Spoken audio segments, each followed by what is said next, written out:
And yes, oh, far out. I think I'm in trouble for that. Yeah. I'm in trouble. This is unbelievable. Oh!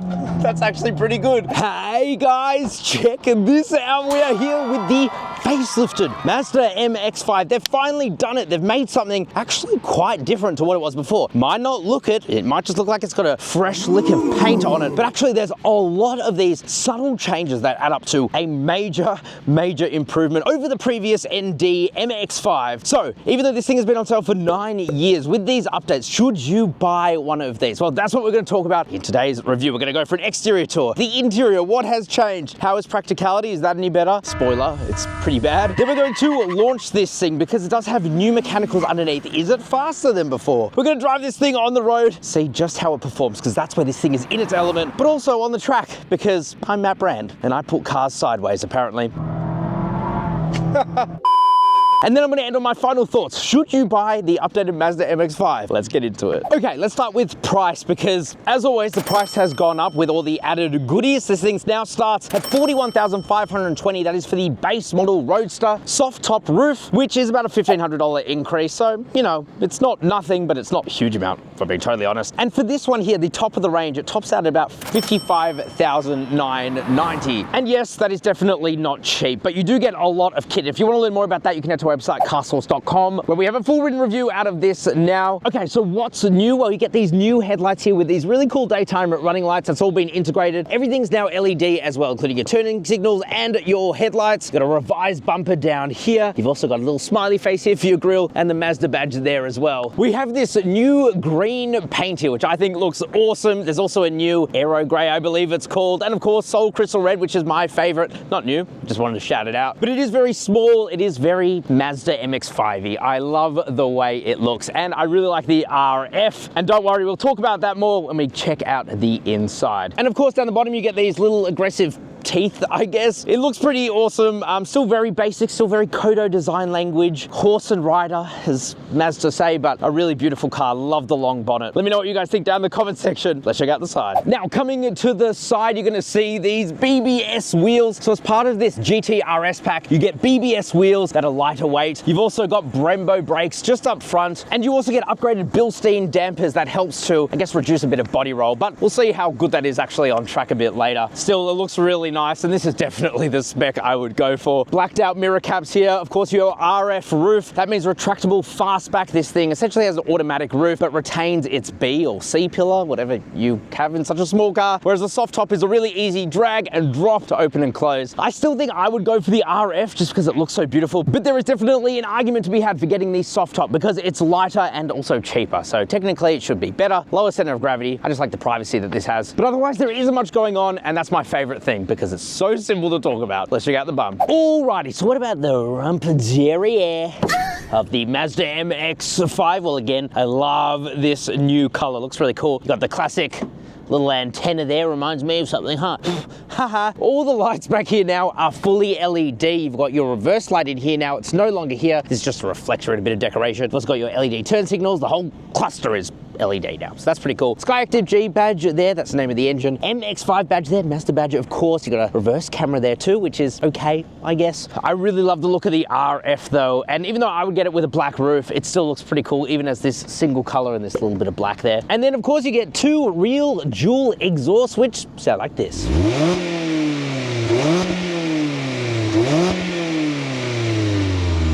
All right, so that was pretty okay, I guess, as far as a cheap sports car goes, but you press a button here, and then, oh no! Opens up to reveal 127 litres of boot space, 3 litres less than the convertible, though you literally could not tell. It's actually surprisingly okay. It could be worse. I'll leave it at that. Let's check out the interior. Alrighty guys, let's come into the interior now of the updated Mazda MX-5. What is new? Well, first of all, this display here, it no longer looks, how do I put this politely, terrible? It's more modern. It's 8.8 inches, so still not huge, but this car is tiny, so it actually feels relatively large. It is unfortunately the same silliness where you can't actually use this as a touchscreen unless you are in Apple CarPlay and Android Auto, and then it will lock you out if you're your handbrake is down, but you can actually now change that in the settings. So yes, you can use this Apple CarPlay even when you're driving along, which is definitely the right way to have it, or Android Auto, and both of which are wireless, though you can use one of the new fast charge USB-C ports here. There's 2 of them, which feels utterly remarkable for an MX-5, frankly, considering this car has been out now for like 8 or 9 years, but I think it has aged so well. As you can tell, the roof is up or down. I don't know the lingo, but anyway, we're in the RF right now, and that means that we still have a little bit of an enclosure, but it's not doing much to protect me from the sun. Thankfully, there's a little button here. Oh, we press that, and after, you know, a solid few seconds, it's not the longest process. I think it works up to about 40 kilometers an hour. Oh, all of a sudden, we are protected, but we don't want that because it's an MX-5. I have limited time in these things, so I'm always going to take my top off.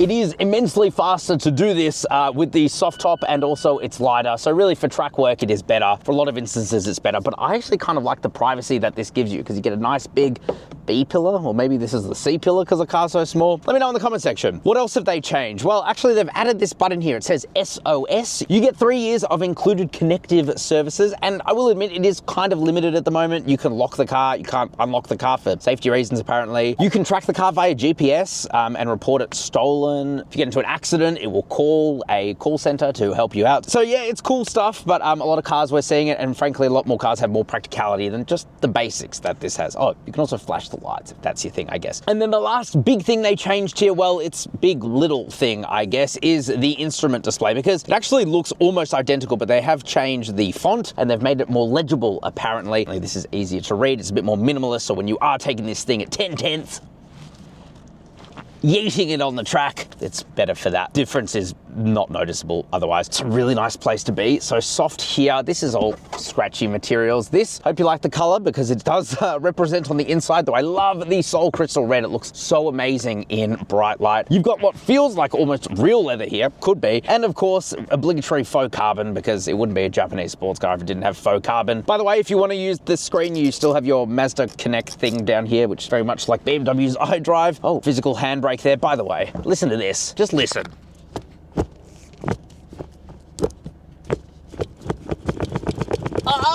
Oh, it just feels so good. This is like one of the best shifters around. I love it. Seriously, it's like stock, one of the best, such short throws, and it just feels notchy and amazing. In terms of practicality, you're going to continue to be disappointed because it's terrible. It's really bad. But like you would expect for an MX-5, right? This thing weighs a ton and it's a little sports car. I don't know why you would expect anything else. So a little phone storage area, no wireless charger, which seems like a bit of a miss, especially in 2024. You still get your 2 cup holders here, though you can take that out and put it on the passenger side, though it is a bit loose, so I wouldn't be putting anything too wet in there, if you know what I mean. You've actually got a surprisingly big storage area here with a little storage behind the seat, though admittedly not very much. No glove box here, and a little center armrest thingy with about enough storage for your key, and that's about it. Still, I love these leather seats. They feel so nice. Weirdly, you can only get Napa leather, like the nicest leather, on the automatic GT. So I think that's a bit strange, apparently because it's less sporty, blah, blah, blah, but I still would rather have it, you know, it's a nice option to have. These still feel very nice. They are heated on both sides, at least here in the GT and the GT-RS, and honestly, heated seats are like such a necessity in this car, especially on like a cooler winter's day. To have the roof down, nice crisp air, but your bum is nice and warm, it's like a dream. It's seriously one of the best things about driving an MX-5. And I have to give a shout out to the Bose sound system. It sounds phenomenal. There's 9 speakers in this tiny little interior, including in the headrests. It just sounds so good. And also with microphones, I don't know where they place them, but it's like black magic. You can be going 120 kilometers an hour on the freeway with the roof down, and people are still going to be able to hear you legibly, and you can hear them thanks to the speakers in here. So although they haven't changed very much, it is a very conservative interior change. I will say that it has made some little improvements, some lifestyle improvements, particularly for the infotainment display, and it's still as charming as ever, especially with these air conditioning controls. The manual, who cares?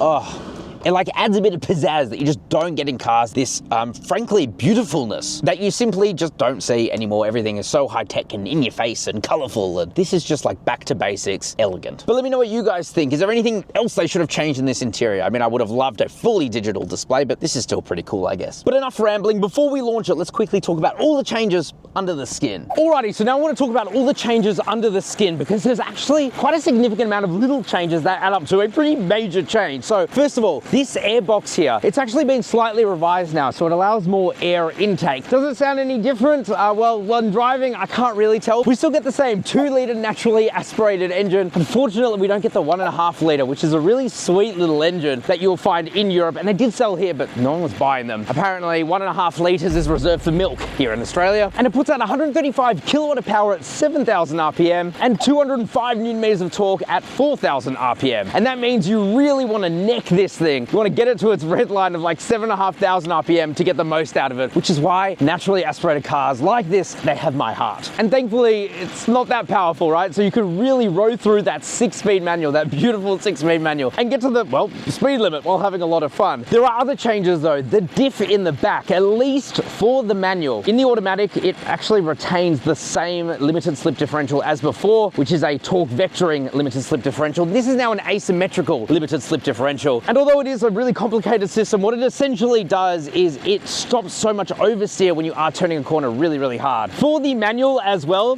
this is really a good reason for you to buy the manual and not be one of the 35% that do buy the automatic. But for the manual, you also get recalibrated throttle response, and actually the engine is quicker to respond. So 2 seconds quicker from you lifting your foot up to the engine responding. So it's pretty immediate, and it makes driving this thing actually so much better. I'm in trouble. That was the police. Anyway, and then there's DSC track, which only comes on the GT-RS, the top of the range. And that gives you a retuned ESC, or electronic stability control. They call it dynamic stability control. It actually won't limit the engine's power and torque, but it will use braking to hone you in when you're going around a corner. And you will see that when we take this thing out on track. But yeah, all these little mechanical changes underneath the skin, all the exterior changes, all the interior changes, they're all little, but they add up to something pretty massive. And what better way to show that than by launching it? Is it faster? Let's check that out. Alrighty guys, it is time to launch the Mazda MX-5. Let's see how we do. So what we're gonna do is we're just going to put the car in first gear, drop the clutch. Essentially, we've got the roof up to keep this car as aerodynamic as possible. Specialist timing gear, let's do it. Let's go, actually, we'll go about 4,000 RPM. 3.5. Come on. Come on, baby. Oh, that's actually pretty good. 0 to 100 in 6.81 seconds. I'll take that. All right, we'll come back to the track in a moment, but let's drive this thing normally. Alrighty, guys. So now it's time to drive the RF Mazda MX-5. I don't want that roof anymore. I'm gonna hold this button. Oh no. I'm going topless. I love this. I feel like $1,000,000 right now. Let's just say it's gonna get pretty chilly because it's nice and cold here in Adelaide, just a crisp 8 degrees. So I'm also gonna put on my heated seats, and we're just gonna give it a bit of sauce.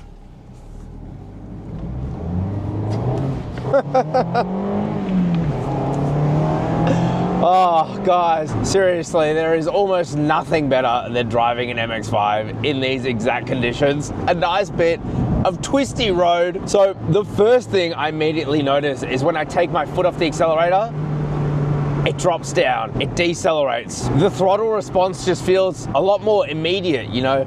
You put your foot down, and the engine just immediately responds. One of the big changes they made to this was the KPC, or kinetic posture control. That was actually a couple of years ago now, where essentially the wheels will brake, and that will help to minimize a lot of the body roll that this car has, because to be fair, it does have a lot of body roll. Even here in the GT-RS, it still loves to lead, but it's part of the charm. It really, really is. Oh, these are some magnificent roads. In a way, it does just feel faster. But the other thing that I've noticed is that because of the asymmetrical diff, when you do turn a corner with a bit of pizzazz, the back end isn't as ready to back out on you, kick out. It actually feels a lot more controlled. This is unbelievable. And so I think this is going to become a lot more accessible to a lot more people in a minor way. It's not earth-shattering, but there is just something so special about using this 6-speed manual. In particular, the auto is just But putting your foot down, getting to that 7,500 RPM, oh, what an unreal experience. But also in terms of daily driving, this thing just does it so well. It's comfortable, suspension is soft, even with the Bilstein dampers. Braking is amazing because of the front Brembos. But even on a base model Roadster, the real entry point, which is probably the sweet spot of this car, it's the lightest and has all the same mechanicals. It just all works so well, so well. It's almost faultless. In fact, the only thing you can really fault about the MX-5 is the practicality, which, let's be honest, it's pretty bad. What a car. I love this. Let's take this thing on the track. Alrighty guys, so driving the Mazda MX-5 out here on the track. We're at the Bend, which is Australia's largest track. And we are giving this thing a lot of sauce. Oh, we've jumped into an RF, or retractable fastback, as we showed earlier, but I'm keeping the roof up for maximum aerodynamics, and I don't know, maybe it'll protect me a little bit more in a crash.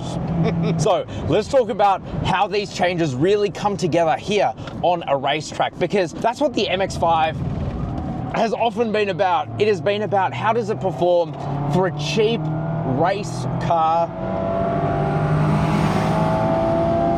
And the answer is, it is as good as ever. In fact, it is better. It really is. So I've got the car in its race DSC, dynamic stability control.